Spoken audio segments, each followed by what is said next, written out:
So we're thrilled to have Andrew Zimmern with us this afternoon as Babson's newest entrepreneur in residence. Given the size of the crowd and the interest in the media and the community in all of this, it ought to be clear that we've never partnered with someone with Andrew's background ever before. But then again, I can't think that there's anybody else that has his background. There's absolutely no question that Andrew matches the Babson strategy in two very important ways. One is he is the only person who does what he does. And as you get to spend time with him, you'll understand why he's the only person who does what he does and why none of you are likely to ever do it. The second piece is when we talk about entrepreneurship of all kinds, Andrew ends up being a perfect example of what we mean. So what do you already know about him? He's a chef, he's an author, he's a teacher, he's a business person, and a TV personality. And that's all very impressive, but it just begins to start to describe Andrew's impact as a great storyteller and motivator, as you'll see here and hear here this afternoon. No one does a better job of showcasing the myriad ways that entrepreneurs from very different cultures are tackling food issues. And he's traveled around the world exploring food cultures and working with food innovators and entrepreneurs in every imaginable context.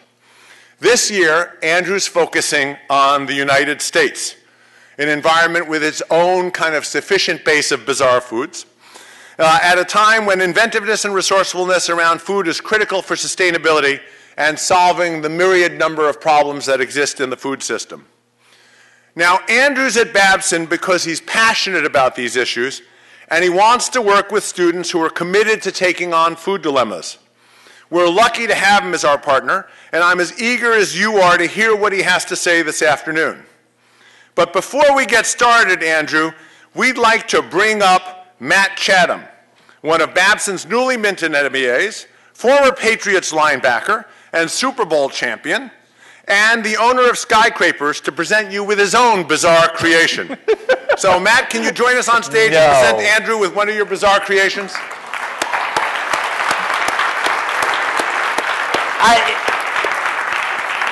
Oh, yeah. A little gift. When we met at lunch, I had no idea this was going to happen. Yes. Oh, this is... Stay light. This is no. a little bit of a local flavor. This is what we call Boston Creamella. So like a Boston cream pie, a little bit of local flavor, but done with Nutella and Bavarian cream. And some cinnamon. A little bit of cinnamon inside of our Nutella Crepe, which is our sort of trademark little thing. So. Oh, come on.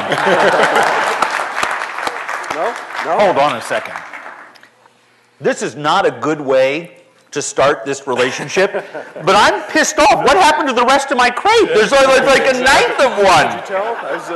It didn't make it on stage. Sorry. Dude, this is real. This is serious. It's good stuff. Great texture too. Thank you. I like that it's crisp on the outside and not too much Nutella. Canola. We use canola oil for the health nuts out there. Vitamin E enriched. Non-GMO. Now, you need to understand what it says here in my guide here. Yes. It says that Andrew will take a small bite. No. And then hand it back to Matt or hand it off to Emily in the front row. So just keep taking a small bite. Oh, no. Out of these instructions, just keep eating. Yeah, just keep on. Pleasure. Glad you liked it. Thanks, bud. That's really good. That's seriously good. Thanks so much, Matt. Matt, by the way, is solving the problem that I have. My doctors are very concerned I'm not getting enough calories and animal fats into my system. So, fantastic that someone's taking that action item to heart. Sorry, go on, Len. So, just a question to get us started before I leave you to your own devices to do whatever it is you're going to do as entrepreneur in residence. Should I have planned something? Well, go on. They actually told me to start with a tough question that you would never have any conception that we would ask in this environment. All right. But given that this is the only school that does what it does in the area of entrepreneurship, can you give us some examples of the food entrepreneurs that you've encountered who are really making a difference in the world and how they're doing it? Sure, absolutely. Let me just first say thank you to everyone here for coming and sharing this afternoon with me. I just feel like I've been given an incredible gift to rub shoulders with this community for a while. I happen to have predicated my life, certainly over the last 20 years. I'm 50 years old. I'll be 51 on my next birthday in July. Thank you. Survivor applause. 50. 50 is the new 35, so it's all good. But I've predicated the recent history in my life around growing where you're planted and feeding in the same soil that's creating a lot of other interesting things around you. I have an insatiable desire to learn things. I love bright, shiny objects. Clearly from my show you can see I ping pong around the world and I try to absorb as much as I can everywhere that I go. Along the way, I want to learn things. There's a selfish component to it. And I also want to make sure that I leave behind something because I have a responsibility. I mean, in some cases, I'm the only, bald, white, fat American person that's ever been in that village or house or place. And sometimes country, legitimately. So I'm really honored to be here, and I just wanted to thank Cheryl and Rachel and Len and the entire Babson community for making me feel so at home on my first day at work, and for making this so easy for me, and to thinking of me with this, because I've wanted to be here for a long time without knowing it. So I'm going to answer your question in a roundabout way. When I started my show, I remember pitching the network on it, and they said, we don't want that show. We won't air that show. And I said, why? That's the most fascinating TV program idea that's ever been created, and I'm really good at what I do. Trust me. And because you want to appear confident to network heads. And they said, that show you just described would be on PBS for a year and be very interesting to a very small, narrow group of people. But we will give you the opportunity to switch it around. Instead of doing 80% of, intelligence and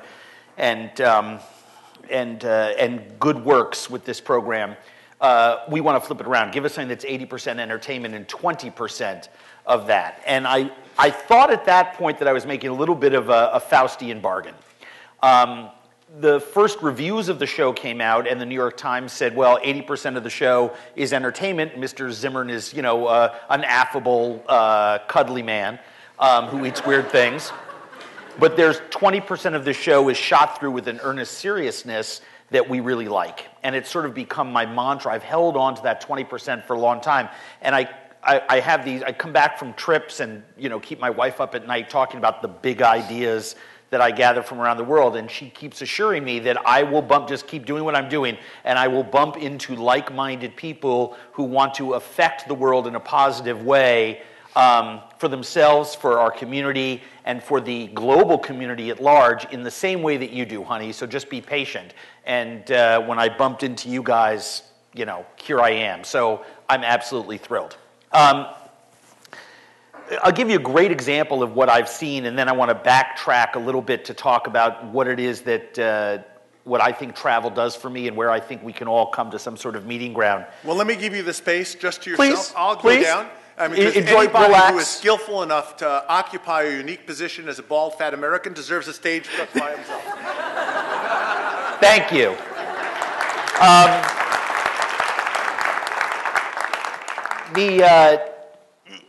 Just to maybe turn your ears a little bit around a part of a conversation that I'm hoping we'll be having for many, many years to come together. In coastal communities in South Carolina and Georgia, there are people who've earned their living off the water for hundreds of years. They're referred to as Bayman. These are cracker communities that go as far south as, their word, not mine, far south as Florida and as far north into the maritime provinces in Canada. But the most famous ones right now that are getting all the attention are in South Carolina and coastal Georgia on the barrier islands out there.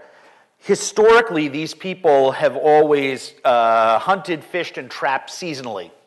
And down in the Carolinas, that means crabbing and shrimping and oystering and clamming and throwing nets for whatever fish they can put into their barrels during the off times. And, of course, trapping if there's a cold spell. But these people, of which there used to be thousands and thousands, not only defined our culture in American history for hundreds of years, But they also define their communities. They pass down their way of life from one, generation to another. And they found themselves at a certain point in time as owners of some of the most expensive and desirable real estate in the world. And there's only so many times, I grew up in New York City, so I always call it the Hamptonization of America. But the same thing is, happened. I mean, we're in Massachusetts. It's happened on your coast here as well for those of you that live here. And I think anywhere you are, the desirable oceanfront property has always been used one way historically and is now being pursued for other reasons. Just so happens that the people who make their living out of the bay are the last custodians of their way of life that we have, and they're the last custodians of the wetlands, because when they cease to earn a living from the waters where their houses and their fishing docks are, the next people that come in are going to use that property much differently. Factories, housing, usually very expensive housing, private homes, etc. These community fishing docks and these fishing associations in towns like, McClellanville, South Carolina, are still populated by families with the last name McClellan, who still get up in the morning, get on a shrimp boat, and go out and toss their nets. And when the weather isn't good for shrimping, there's good shrimping weather and bad shrimping weather, they will go clamming. When they don't go clamming, they pull their crab traps. And when all three are not available, they go into the woods and hunt. I spent some time with one of the McClellan families, and they opened up their outdoor meat locker, and inside were 6 or 8 deer, 3 or 4 feral pigs, and about 20 wild birds. And I asked them if they ever went to the supermarket, and they said, once a month we go for things like trash bags and matches and dishwashing soap and things like that. But when we eat meat, it's venison or pig or birds. We have no need. We grow our own vegetables. We have a canning shed. We have multi-generations of the same family all living under one roof. Sounds like an antique way of life, but they've merged it so seamlessly with, the modern life. Kids are going off to school. Mom and dad are upstairs in the bedroom watching TV late at night. Spending time with them really felt like I was missing something, and that I had missed out on something growing up in the way that I did, which is one of the great benefits of traveling. So when this gentleman turned to me and said, I said, how are things going these days? And he's, not good. There used to be 200 families fishing in McClellanville. Now there's 2, right? 2. Same story in Marzamemi in Sicily. We were just talking about Italy. Marzamemi, a small little fishing town, tuna fisheries there. There used to be 60 tuna companies there that had their own boats that would go out and then can tuna. Now there's 1. And when I went on the boat with them, we did not catch tuna for 2 days, right? Just overfished, different type of world we live in, huge problems with the biosphere there, and the biological diversity of the Mediterranean has changed, but so too has the society. So I don't understand Marzamemi the same way I do understand coastal Atlantic states in America. And so I started talking to McClellan, and I learned some really, really interesting stuff. He told me that basically his cost for shrimping and oystering and crabbing had gone up every single year for the last 20 years. Sometimes radically. I mean, gas, his kids' school, books, electricity. I mean, you guys are living the same problem. Everything gets more expensive each and every year. The oyster, shrimp, and crab beds have become less and less productive, and the prices on those things has kind of flatlined. And the reason it's flatlined is because we're doing things like importing shrimp from Vietnam that's subsidized. Fantastic. I'm all for international trade. But when it's done without a lofty enough viewpoint to sort of see what it's doing to our way of life here in our country, I don't mean that from an ethnocentric standpoint, not at all. I just mean from an economic and environmental and from a cultural sustainability standpoint. We are saying one thing with our mouths and acting another way with our hand out the back door, and it's becoming very, very dangerous for the economies in the cities of coastal towns like McClellanville, which basically are going to end up being boarded up. It's a one-industry town. Now, a lot of things can affect that type of situation. We've seen storms in this country ravage communities and whatnot. But when it happens through ignorance and when it happens through our own shameful behavior, when it comes to what's really important here, which I believe in a world that's changing as quickly as we are changing ours, that things like family and culture and the rights of the individual and our own environmental impact that we have and the actual condition of our resources, I think is something that's worth standing up for. So I was asking McClellan, I said, what are you doing? He goes, I don't know. He says, I don't know. We're getting less and less shrimp, less and less crab, less and less oyster. So the next day I get up and I go and I meet another fisherman, a guy named Larry Galt, lives about 20 miles up the road. Larry's his grandfather started the business. It's a 110-year-old crabbing company. Basically, he's a wholesaler. He buys from all kinds of different local crabbers, and he gives them a nice price for it, and then he wholesales it to restaurants and fish shops and things like that. Larry has a sister, and she is smoking hot. She went to school at Long Island University and met a guy. Of course, she falls in love with someone just like her dad. So he's a guy from a fishing family from this part of the world. He's got some Portuguese blood. And they moved down to the Carolinas. Well, every year at Thanksgiving, which was not a holiday that Larry's sister's husband celebrated in his family of origin, growing up in Long Island, but adopted, when it came to Thanksgiving time, they cooked what they loved the most, which was octopus salad. Pretty darn tasty. I don't know how many of you like octopus. I love octopus. It's delicious, full of protein. It's really good for you.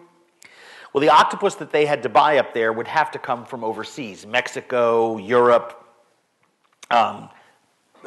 Pacific, frozen. And it was always very expensive, and the quality of it was pretty crappy. So Larry's brother-in-law gets down to McClellanville, just outside of McClellanville, and he thinks to himself, well, maybe we can catch octopus here. Maybe catching octopus and diversifying what we're catching would be the secret to keeping fishing families in business. Well, he took one look went down with a scuba tank on and took one look 200 yards off the coast to learn a really, really sad lesson about octopus fishing. Octopus like to hide and they like to hunt, but they do it where there are rocks. Octopus love rocks. So if you have like a kid's Lego set in the bottom of the ocean, they'll find it, they'll lurk there, that's where you can find them. You turn over a rock in the ocean and you'll find an octopus. But off the coast of McClellanville, South Carolina, even going out 10, 15 miles, all there is sand. That's a good idea. So he gave up on it. But Larry Galt did not give up on this idea because he saw his family disappearing. By the way, I just lived this with them 3 months ago. That's how new this is. So I went on the boat with Larry, and Larry said, let me show you something. And so he has these long lines, and attached every 15 feet or so is a piece of PVC tubing about 3 feet long and about 12 inches around.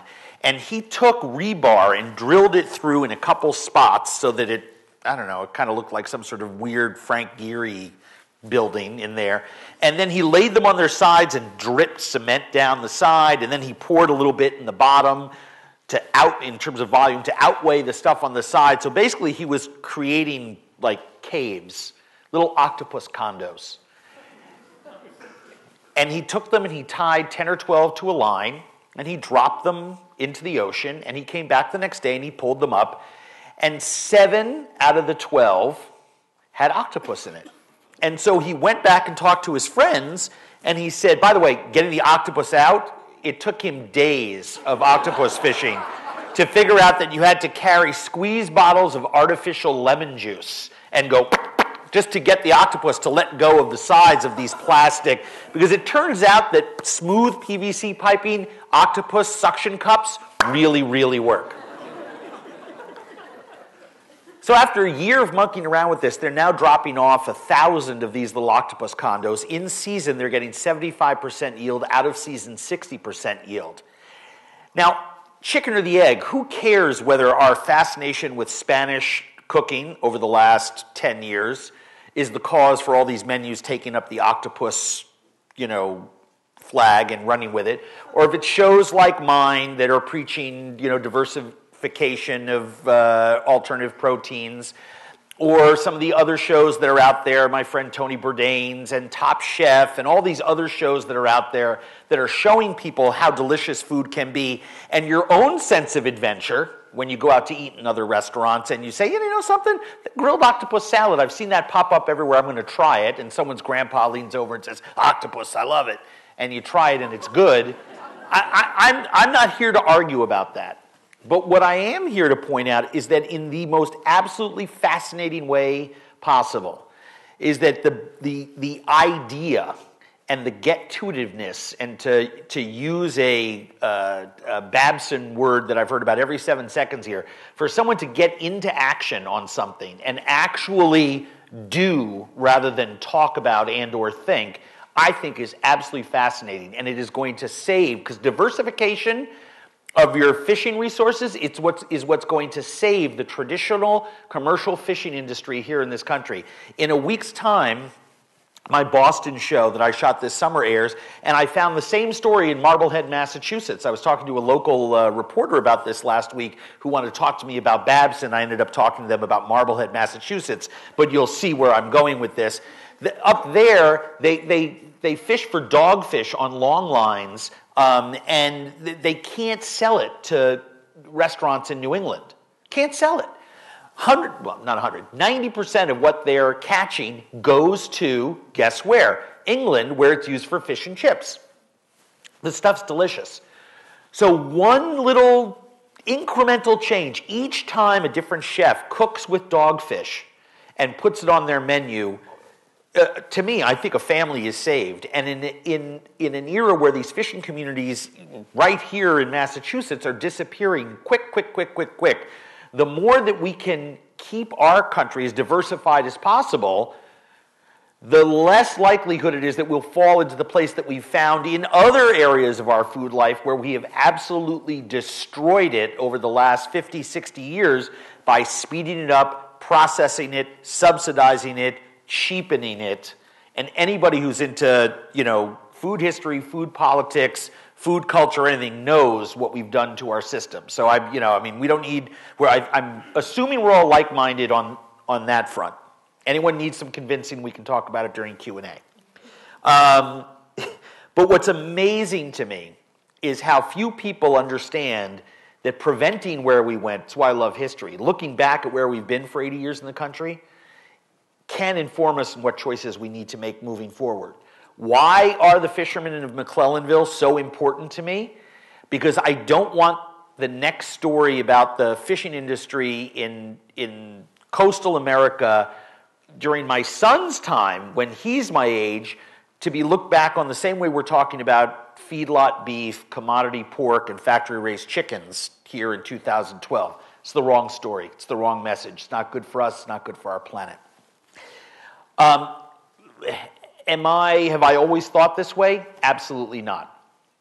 I happen to believe that the most important thing that I do in my life is travel. I am absolutely 100% no one special. I still, for the life of me, can't understand on a certain level what I'm doing here.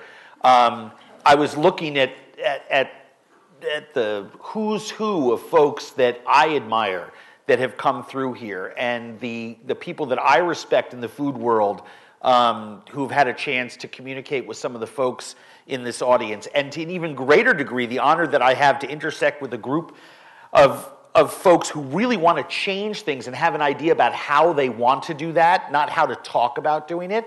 It was very imposing. I was a little taken back. Last night I said to my wife, I can go into a room with people who do what I do and talk about this stuff. I said, it's daunting to go into a room of you people and talk about this stuff. And she said, well, just tell them why you do what you do. She says, that's good stuff anyway. And I said, you know something, you're absolutely right. The only thing that I have are my stories and my experience. That's really all I have to offer you. But I want to give you, before we go to Q&A, a little taste of why it is I do what I do and how it's changed and informed my life, in the hopes that it starts a conversation over the next year between us and hopefully for longer about the things that we can do together, because I really do believe in the power of community. I started traveling when I was a very young kid with my dad, and I firmly believe that travel is a transformative experience.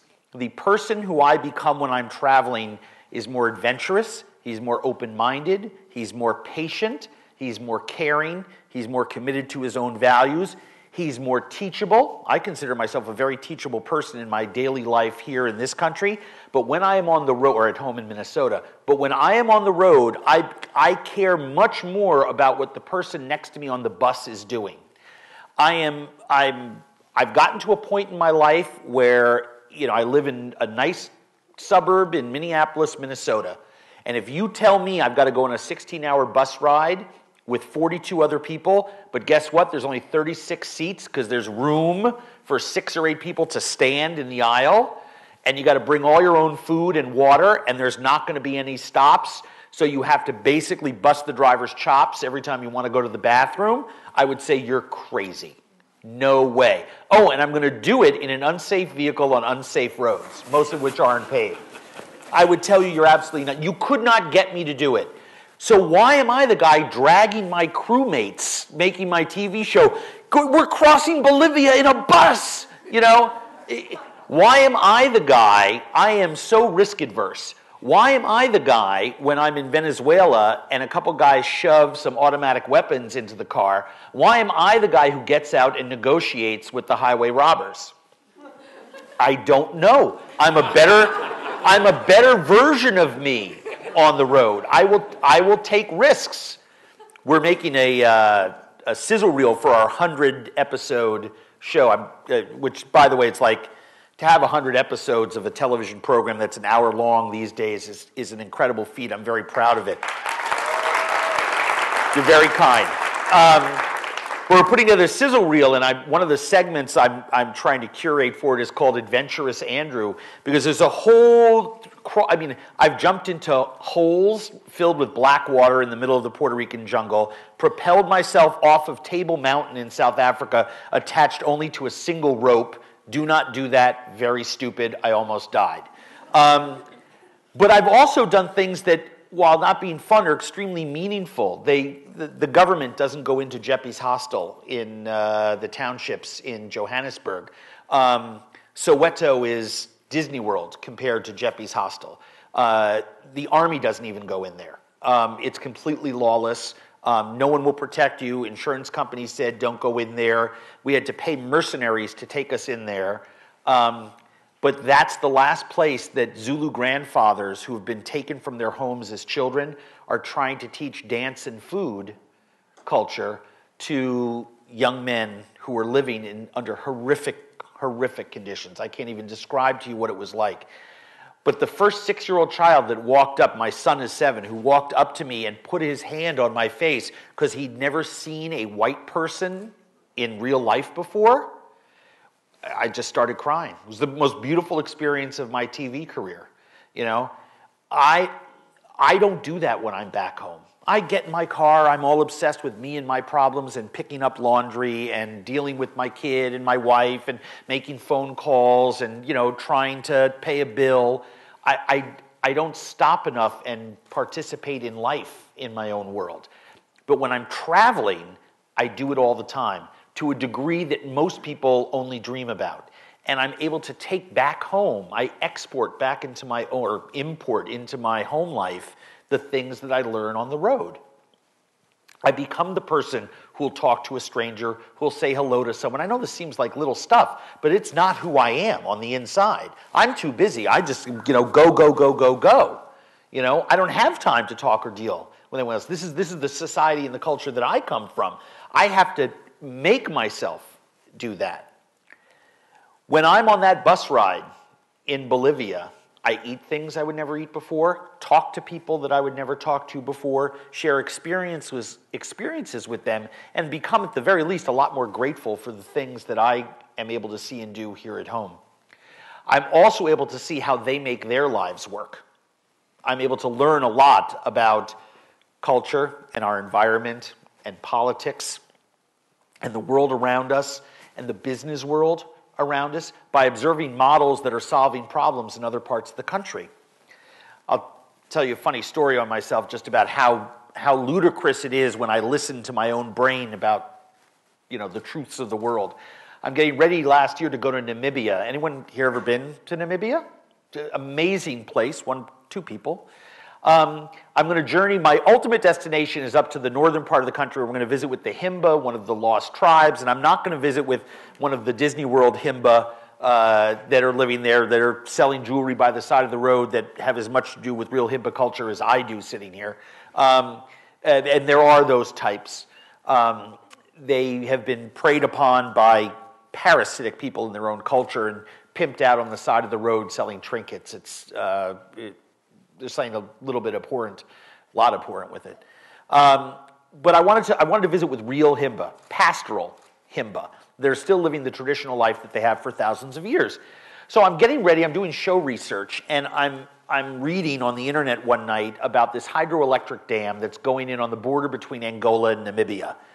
And the minute I see this, I always like to have a vision for the show, a point of view, because even though it looks like 6 very disparate acts, I need to have a thread that binds them together, and that 20% of intelligence that I was talking about.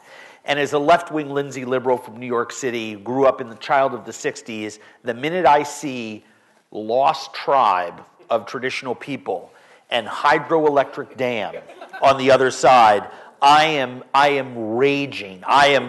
I am going to get politicians to come with me. I'm going to travel from the capital of Namibia. I'm going to go through Windhoek and Swakopmund, and I am going to gather up everyone who will join me, and I'm going to take this flag to the top of the mountain and plant it, and I will tie myself, which, by the way, would be fantastic for ratings. I will tie myself to a stake in the ground where they're going to put the first bulldozer, and I will not leave. I will go on a hunger strike. I will douse myself with honey, and they can release red ants on me. I am not going to move until the Himba are guaranteed that they will not be displaced from their tribal home. And I'm getting angrier and angrier as I'm going through the country, making my way to the Himba. This dam goes in, they're going to break up a pastoral people that is made up of dozens of family groups, small little tribelets of 40, 50 people. The Himba the men take multiple wives. It's very, very practical.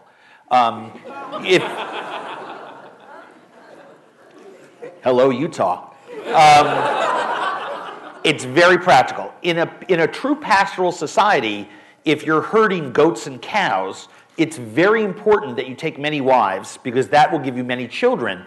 And if you're moving your animals around seasonally with the rains, high to low ground, and then back again to low, you need your wives, and your children are your workforce. They're your standing army. They supply a lot of things. This is just how it's done in these traditional pastoral societies. So it makes complete sense.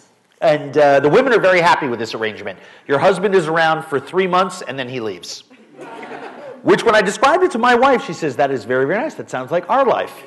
You go off for 9 months and make television, and you come back. So maybe I'm more pastoral than I thought. I get to the Himba, and it's very important. Before you talk about anything serious, you have to show them that you're worthy of staying there. They complained to us the first day. They had agreed, the government had agreed to let us in. The Himba Authority, which is the one conservation officer who grew up Himba and was educated and has come back to sort of govern who makes connections with the Himba, they're very, very concerned because they don't want the wrong thing to happen. And it was crucial for me. I've learned when you live with tribal societies, you must work hard, put meat on the table, flatter the women, build fires, play with kids, get up earlier and go to bed later than any of the men in the village, because you have to prove yourself worthy, because that's how you get a place in their society. It's all based on providing. It's very, very, ultimate old school sort of thing. If you're not a good provider, you're useless to the tribe. Very few private properties in tribal systems. And so I'm busy, chopping wood and killing goats and cooking things up and playing with kids and, helping out wherever I can. And ultimately, I get to sit down and have a serious conversation with the chief of this tribe. And I'm going to ask him, and this is going to be the great moment on TV, I'm going to look very earnestly into his eyes, just up above his ear, while the cameraman crouches behind him, and I'm going to ask him about this hydroelectric dam. And I sit down with him. The chief is very, very concerned for me. He doesn't know how I'm going to find my way home. He understands the world is very big, and he doesn't understand, since he navigates by star and I come from so far on the other side of the planet, if I remembered how to find my way home. I assured him I did. There was an element of disrespect from him which sort of stunned me, and I asked him in a very polite way, I said, is there some way in which I haven't measured up the last couple days? He said, well, you seem like a very important man, but I'm suspicious of you. And I said, how so? And he said, well, everyone is deferential to you in your group. He said, clearly you're the lead guy. He says to me, but how many goats and cows do you have? And I said, I have none. And he said, well, then you must not be very important. And he said, so this puzzles me. He says, so I wonder which is the lie. And I said, well, in my country, I do other things for a living. He says, show me. He says, do you have a picture of your home? I said, I do. And I took out my iPhone, and I showed him a picture of my house. And it's got a big lawn in front of it and a lot of trees. And he said, you have a lot of pasture. And I said, yes. And he goes, I'm more suspicious. He said, now, there's no reason for you to have, why do you have no animals? I said, I do have animals. I have a dog and a cat. He said, I'm even more suspicious. And then he asked me the one question you never want to have asked you by a tribal chieftain, which is, how many wives do you have? He was very proud. He had like 8 wives. Very powerful man. I said, I have 1 wife. He literally was getting ready to get up. He said, why am I having a conversation with this guy? How could you be less important? You couldn't be less important if you tried. I said, in my culture, we have only 1 wife, in general. It was a very, very rough moment. But eventually I broke through, and he immediately gifted me with his only unmarried daughter. She was 14 years old. The guides are kicking me. Just yes, yes, yes, yes. Because the ultimate disrespect would be to try to explain to him why I would not marry his daughter. And if anyone has seen our Himba show, you might remember the moment where he literally, it's a celebration, and she's ecstatic. She's ecstatic. So the next day we get up, and I realize, all right, I've broken through. I'm going to talk to them about the hydroelectric dam. And as I gathered Nelson around me, several things happened at once, and it was as if an icy veil had fallen from my eyes. I'm literally standing in the middle of their corral. Desert lions are all around. They herd the animals in at night into the corral. I see this speck on the horizon, and it's growing, and I'm screaming at my crew, because I think it's a herd of ostrich. It looks like ostrich. And I want that shot as I'm standing there talking to the chief of the tribe, where they sort of come off the ostrich all in that, milky tone at the, on the horizon with the heat coming up, and he's going to pull back and just rack focus to me talking to the tribe. I mean, I can smell the Emmy from a mile away.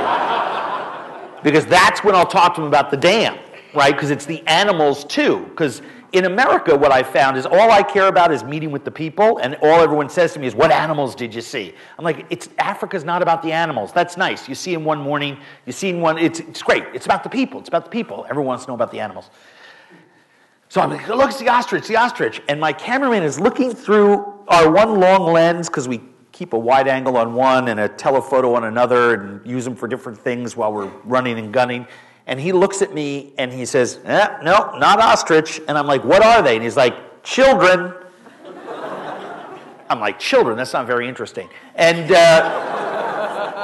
I could feel the Emmy slipping away, and I look at the tribe, and I look at Nelson, the Himba Conservancy officer. Now, by the way, for those of you that don't know, the Himba are the people, the women smear themselves with ochre. It's a red paste that they put all over their bodies. Smells horrific, makes them look gorgeous. All of them are 6 feet tall with hair that they do. They spend about 4 or 5 hours every morning making themselves beautiful. It's like Beverly Hills to the nth degree in a Himba village. And they're just stunning. All the bracelets and jewelry, everything tells their life story. So as they're walking towards you, when you're these pastoral groups, you can see, oh, she's got 5 kids, and these are 3 husbands, and she's this age old, and this husband owns this many goats, and this husband owns this many cows. And they wear their story on them, and they're very regal, and it's quite stirring. So I'm in this sort of native word, and they're just wearing leather thongs and bare-chested, and the men are wearing little loincloths, and they sleep in little, tiny houses made of twigs that's just for sleeping, because you make love publicly. But spend a week with certain tribes and really rethinks your whole propriety sort of thing. Nelson's mother, side note, asked me to visit her at night to make love to her while her son was sitting there next to me translating, and it was like no big deal. You watch the show. It's an amazing show, our Namibia show. So as it's getting closer, I look and I see, and I get out my little binoculars, and my whole world melts around me, because the kids are walking over the hill, and I say, where are they coming from? Because I had a sneaking suspicion I knew. And Nelson says, school. And the kids, one of them has, I hadn't seen one in 15 years, has a Sony Walkman on. And there's SpongeBob SquarePants backpacks and 50-cent T-shirts. And they're speaking English. And I realize Nelson is speaking English. And all of a sudden I realize that my white American lefty liberal mindset that was so paralyzed because I knew what was best for the Himba. They want the electric dam. They're desperate for electricity. Desperate for electricity. They want school. The Himba have already decided for themselves. And guess what? The Himba are already lost. They've had too much contact with the West. The kids are going every week for 3 days to school in a village. They have computers there, right? They're making choices for themselves. Nelson, who's 24 years old, isn't pastoral. And he was the first Himba to go to school. The kids go to school, they have a choice. It's like Amish in the City, that old reality show. Go to school and grow your life, which I believe in a generation or two will come back and be pastoral again in the way that the new Himba will define a pastoral society. But this is a changing point in the lives of the Himba. It's not for us to decide that they need to be kept in this little tribal box and all they can do is march around with a stick herding goats and cows. They know of the rest of the world now. The elders in the village are worried about how I'm getting home. The 14-year-old girl who is married to me can't wait to get on my little plane. This is a world that is changing so quickly. And the better question isn't me declaring I'm going to save the Himba, but is to interact with the Himba, live with the Himba, and with them figure out a way to get them what they feel they need.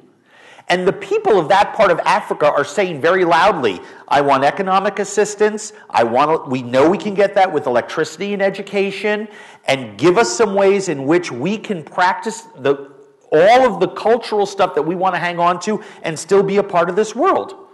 That's I've spent a lot of time there. That's what they're saying. So as I was talking today with some of the folks here, what I saw in Swakopmund, where I breezed through without paying attention, is where I should have been paying attention. Because there, the Dutch and the Chinese companies have come in. It's the richest sea life in the world is off the skeleton coast of Namibia. That Arctic flow comes up, the best and most plentiful fish schools, crabs, oysters. You can walk into the water and pull out crayfish this big. Saltwater crayfish like this. They are giving away for free horse mackerel, which you'll pay $40 for at Oya in Boston or any other sushi bar, $40 a piece. And there they use them for bait. They use them for fertilizer. They have so many. They just don't have any airfields or refrigeration down there. The Namibians and the Himba need our help in a million other ways. All we have to do is study and understand them and get on the same page with them and not impose our philosophy on them. So when I go over there and I visit their culture, boy, do I come back a changed person. I mean, that's the power of travel, and those are the stories that I see all around the world, even more so in our country where the rules are changing so fast. At least in Namibia, it's slow enough where you can get a snapshot on it. But if you really, really want to change the world, getting out into it and helping people in their own lives with what they need to grow themselves and their communities is what I think this is all about. Because the reason that I was so excited about coming here was the idea of putting this kind of bandwidth to play in communities all over our country, with the Inuits up in Western Alaska who are battling alcoholism and homelessness and giving up their native culture, you know, to move into the big city of Anchorage, where most of them are dying of alcoholism and drug addiction, and highest suicide rate in the First Peoples world in our country is up in those western villages. And yet I'm buying smoked salmon at $50 a pound at Zabar's, and the best salmon in the world is what they're using up there. So I'm trying to work with guys like Doug Drum to put smokers and storage facilities out there to help them grow what it is that they do best. You know, that's the awareness raising that I'm trying to bring back from these trips, because it's changed my life. And I'm hoping that my experience in some way helps to change yours. And I think that together, the difference that we can make in this world is something that can be really tangible. And so, you know, that's in a small way why I'm here and why it is that I do what I do. You know, eat one bug, you're the bug eater for life. But paint 1,000 pictures, no one calls you an artist. I don't care about that. I care about the fact that over the course of my career, I've now gotten the point to be here, you know, with folks who I think are like-minded like me, who understand the impact that we can have with a small idea that can go into community, become a business, create and be a model for social change there through the education that comes from that business. Because once you show people how something works, that's education. Education to me isn't just books, right? Education is doing. And if we can just show people and share things with them, not only can they teach us things about our own lives, about being more patient and tolerant and understanding of other people and learning about conservation and what the values that I learned from other people that I missed growing up. But then I can also give back by helping give them some tools for change in their own lives. And I think ultimately that's what's going to save our planet. It's flattening every single day. Let's embrace it and really get out there with the people of the world, especially in our own country. And because, you know, what's going on in Guangzhou, formerly Canton, China, is just as important to understanding what's going on in Canton, Ohio. Just easier for us to get into action in Canton, Ohio, maybe. You know, at least the plane ride is cheaper. I wanted to leave some time for some question and answer. So there are microphones here, and anybody who wants to talk to me about anything, have at it. Yes, ma'am. I've had my own kind of weird relationship with food over the years. Uh-huh. You know, starting out as a kid, not really liking a lot of things, and then having an opportunity to try all sorts of different things, and then traveling. And the one sticking point that I have with you, and I remember the show that I think you were in Malaysia and went to the forest where they grow durian. Sure. So it was our pilot. And I remember that, and it made an impression on me. And, you know, I happened to discover durian kind of like very ad hoc, and the first time I had it, I was like, a rancid cheese had a baby with a pine tree, and this awful demon spawn is what came about because of it. You know? And when I saw your show, I was like, oh yeah, that's, you know, and then I went to Asia, and people love it over there. I mean, my boyfriend is his family eats it, it's a special occasion type thing, and I'm like, it's disgusting. The entire country of Malaysia stops when durian are ripe and falling from the trees for like a week, just so everyone can eat it. Continue. So I still want to know, do you still have the same feeling about durian after, you know, going to the forest, eating it fresh? No. Durian is a big no. I've tried it like 14 times. I've finally had it once. The Indonesian embassy asked me to come to a big dinner where they made durian like 50 ways, okay? I have been the ambassador, the vice premier of Taiwan. He and his wife accosted me at a party in Managua, Nicaragua to chew me out about how I felt about stinky tofu. There are certain foods, I try them every time I'm on the road when I see them.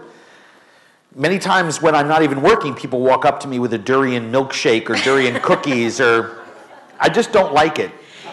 The degree to which, and anyone from that part of the world, please back me up on this, you have to walk past the ripe mangosteens to get to the durian because they come into season at the same time.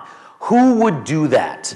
The mangosteens are the most amazing fruit in the whole. I'll just gorge myself on those. To me, that's a chocolate or vanilla issue. And the fact of the matter is that like other foods that we grow up on, I mean, who was I just talking to about, was Rachel, I was talking to about gefilte fish today? Emily. Emily is the gefilte fish hater. I love it, and I think it's just how it's treated in your household. In my house, it was a thing of joy at Passover. I have other friends who grew up in the same places that I did, ate the same food, but their family was like, oh, we do everything but gefilte fish. And guess what now? They're not gefilte fish people. It's psychological. I just like taste and texture, no durian. I'm out. Well, see, here's where I have to dissent with you, is I had the same, in my head. I had it in Thailand. We went to an open air market, and some lady had just cut it open with one of those giant machete things, and they're peeling it. And we bought some, and he loves it, and I was like, all right, I'll try it. Andrew Zimmern doesn't like it, but I'll try it. He thinks it's stinky just like me. It was beautiful. I still can't believe you don't like it. See, the best part of that story is that you tried it. It was fresh, and it was just I've had the best custard. Believe me, I've been in countries where they grow it and been taken to the place where they grow it for like the king. And like they present me with the perfect durian to change my mind. Talk about pressure. It's brutal. Yes. How are you doing? My name's Andy Chiavetti. Hey, nice to meet you. Nice to meet you too. I'm actually a Babson MBA grad with a food startup and was hoping maybe you might take a sample later graciously. Love to. What is it? It's a sweet red bell pepper relish. Sweet what? Red bell pepper relish. Sounds good. It is pretty good. Not going to lie. Also just want to send greetings from the Perennial Plate, and also I don't know if you remember Cortez Batarga down in Florida. They're doing a lot of the aquaculture that you're talking about. I'm good friends with some of the people involved. And Dan Klein is a good friend of mine. Very good friends with my roommate. They stayed in New York when they did their show there in my apartment when they did their show there. Right on. So I got to see some of the behind the scenes. You have an apartment in New York? Brooklyn. Right that's New York. One of the boroughs. The red bell pepper relish business must be good. It's booming. It's booming. Anyway, I wanted to ask, in a lot of the issues you're going to be talking about and involved with in Babson and things like aquaculture and making small, big, a lot of consolidation in the distribution industry. And you're looking probably at a lot of sort of peer-to-peer. A lot of the people who you want to target with the sustainable food are already educated and into it. So the issue I see is you can do all of the delivery system and all of the distribution and all of the sourcing that you want.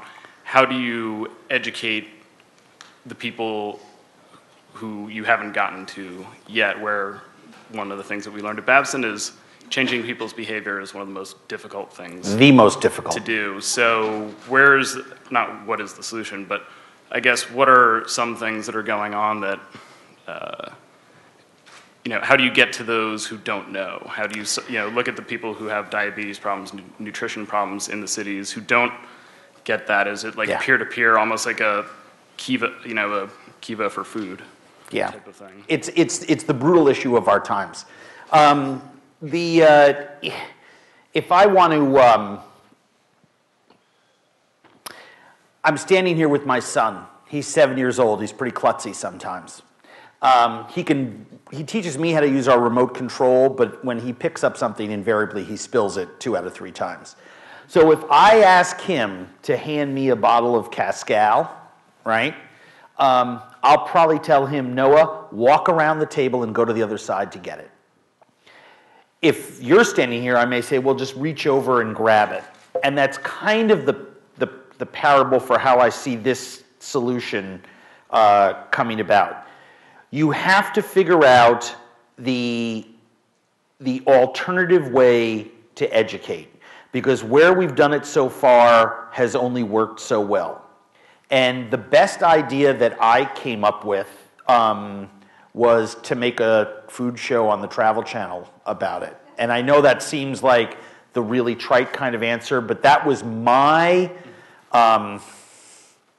roundabout way of addressing that problem. I sat for years, I mean, I'm a pretty serious person in the food world, away from my fun TV show, and I would sit in rooms for 20 years with like-minded people talking about, you know, CSAs and, you know, farm-to-table movement and health and wellness, all these issues, and it was the same 50 people in every meeting every year at the same conference. And at a certain point, I said to myself, I'm done talking to my peers who already get it.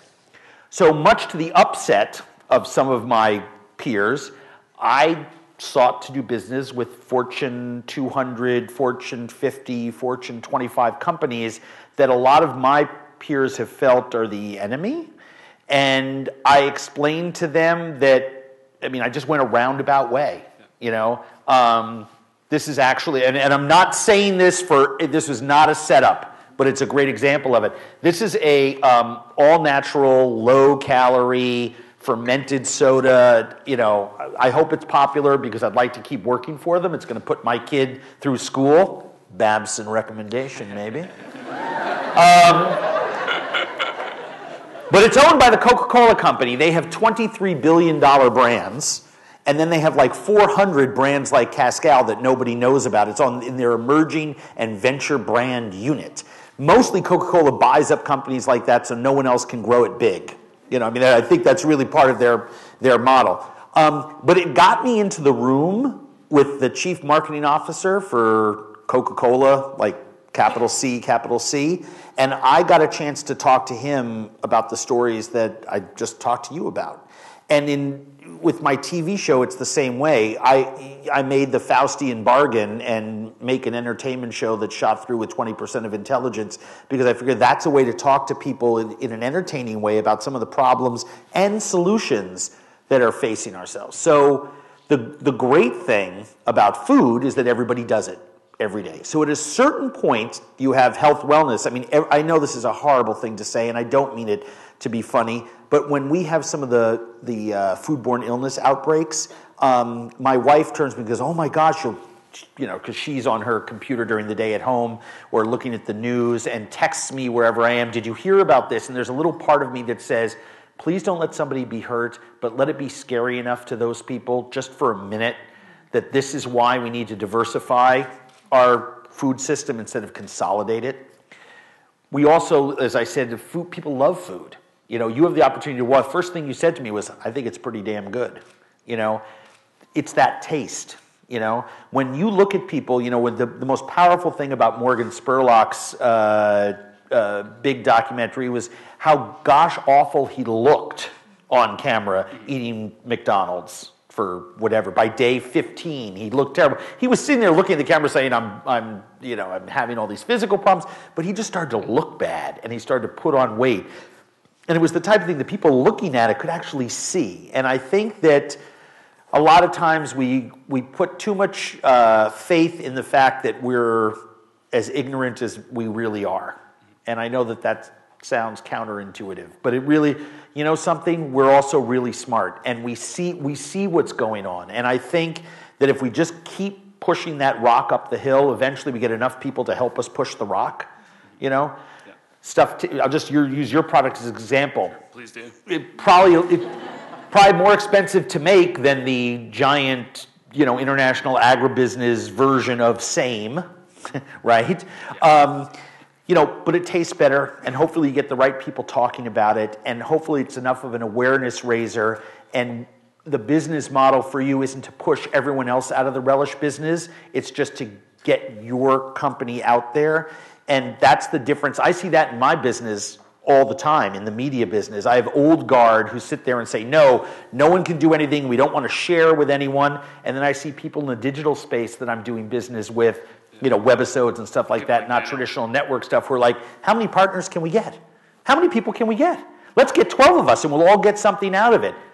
We're going to share a pie, but at least the pies are going to get used and new ones are going to fit. And so we're just going to go through pies. And maybe over the course of time, we'll be just as full as we would if we hid in a corner and ate the pie by ourselves. Because sitting in the corner eating a pie by ourselves is going to get us fat, dumb, and stupid. But I could eat a slice each week. Let's parse it out that way. So I really think you're onto something. I don't see the problem as being that big when I sit in rooms. I see people like you holding jars like that. Because that's the tough one. It's just make the stuff and get the message out there. The medium is the message. And part of the, I guess the genesis of my question was sort of when Michael Pollan in the Botany of Desire was talking about, the way that we're sort of survival genetically predisposed towards salty and sweet and stuff like that. Yeah. And then the way that food has sort of adapted to us on its own. And then looking at that and saying, well, we've, with technology, sped everything up so fast, and we're working less of a agricultural sort of physical day where we don't need that. How do we, take a Twinkie and a piece of broccoli, and someone's going to go because for Twinkie. Pollan, and here's the fascinating thing. Pollan is right, but he also in a little way sort of overstated it. I just sat there, last night I made a rib roast and we made sandwiches for the Super Bowl. And two of the people cut the little rim of fat around the standing rib roast that's all crunchy and salty, because that's where I seasoned it. And another food lover and I sat there and ate all the little trim and pieces that the other people ignored. And I was ecstatic about that. And selfish, and I'm eating it, and it's like everyone seeks their own balance. I think the problem is not eating salt and fat and sweet. It's the types of processed versions of it and the way in which we put it into our system. We are also changing biologically. And while we, have a physical need for that, and when it hits our system, it's like opiates. I mean, it releases some pleasure center stuff that I find orgiastic. However, I sit there and my wife is wagging her finger at me saying, 2 lamb chops is enough, sweetheart, And our country's the only one where, we're all human beings in the world, but only in America is 14 ounces of protein the centerpiece of the plate with a baked potato, butter, sour cream, broccoli, another pat of butter, side salad, 4 ounces of ranch dressing. I mean, it's just like, we'll rejigger ourselves. We really were. Have faith. But this, I think, the word used was distribution at one point. It's distributing the education that I think is what's important. I just have a couple minutes, so I'm going to get one from you, and then we'll be done. And yes, bring that up there and leave it there. I love to eat. Yes. I love that you love to eat. I'm Julie Manga, and I work here at Babson with students, not in terms of learning their business skills, but working with them on cultivating themselves as change agents so that when they go out, they can sustain themselves. So here's my question for you. It's not about food per se, but you were talking before about the 80%, 20%, and I'm wondering if you could talk a little bit about how do you sustain that 20%? Of your commitment, that there's something that you're very dedicated to, and to sort of have impact and make it real. There's this other 80% you need to be engaged in. How do you sustain the 20%? It's a great question. I spend time doing stuff like this instead of sitting on my couch and taking another check for someone to hold up their bottle of milk and smile in a commercial. I mean, this is, I don't know. At a certain point, maybe, I should give myself some credit, but it just doesn't feel right to do that.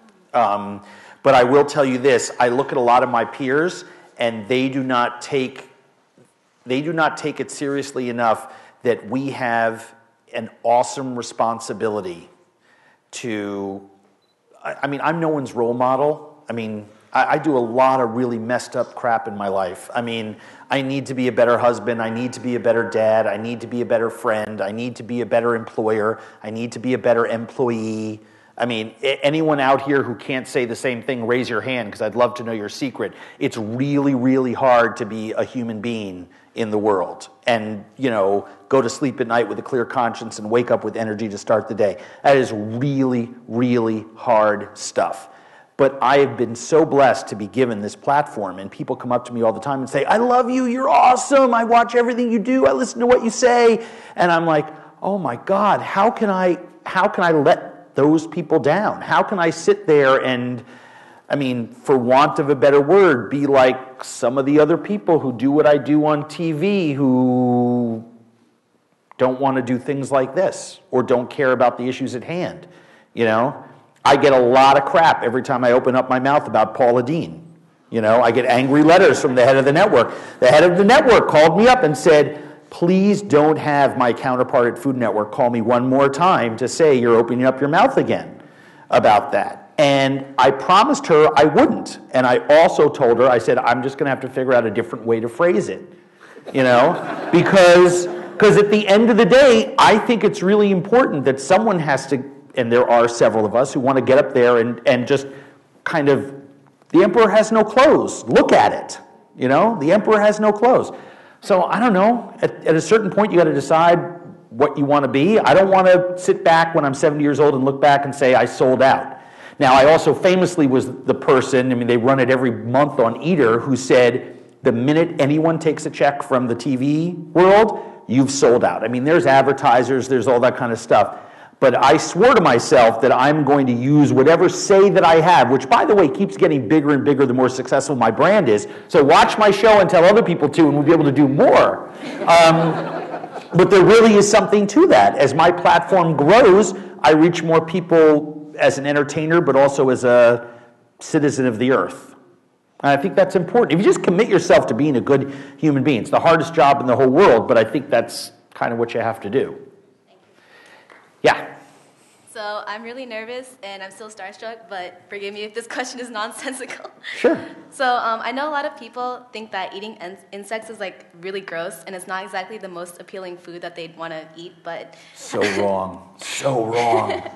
Just haven't had it cooked right. And this might be a silly question, but have you ever considered coming out with like a consumer product or even like a snack food that features insects as an alternative source of protein? Sure. I think it's too early. But yeah, all the time. I have a colleague who is trying to do that and failed miserably, and it just doesn't make sense. I think that bugs are going to be a protein supplement of some kind. I know that there are some that are out there, and it's a great idea. I mean, the vast majorities of countries in this world still eat insects and reptiles and all those other kinds of things. It's a main source of protein. It's super healthy. It's super good for you. I cannot tell you how many times I've been in a market and seen the touristy version of the sauteed bug. It's gross. It's an old bug. It's not good. You wouldn't eat an old piece of chicken, you know, the same way you wouldn't eat an old bug. But when you have them fresh and they're prepared just like any other protein, in my Taiwan show, we're in a mountain village, we're in a restaurant where they took the bumblebees, took the legs off and the wings off, and wok tossed them with, I mean, if you substituted chicken or fish or something for the bumblebee, you'd recognize the flavor. We've all eaten it in Chinese restaurants. It was like, it was revelatory. Same thing in Thailand with the dung beetles. And yes, I know they live in cow poop. But that aside, with lemongrass and basil and, you know, chilies, absolutely amazing. But the point of the matter is that, you know, when you go to Mexico and you eat chipolinas, you know, they're at the bar, they're with lime and salt, start there. It's a good gateway bug. They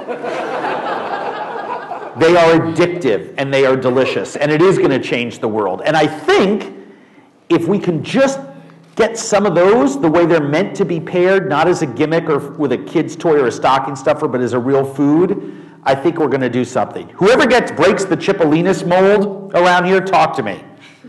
It's going to be important. It's a great question. You're back. All I keep thinking about as you tell that story is the old joke that says, you know, the optimist and the pessimist, and the optimist says, underneath all this dung, there's one hell of a dinner. Yeah. I want to thank you, Andrew. Thank you. For a great hour that went much too quickly.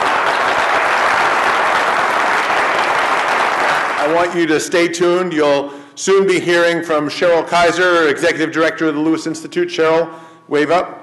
And the Social Innovation Lab, and her team about more opportunities to meet and work with Andrew during the year. We look forward to lots more conversation. to be able to engage with a like-minded individual who really is trying to make substantive opportunities to improve the food system in all sorts of special and high-profile ways. So Andrew, welcome to Babson College.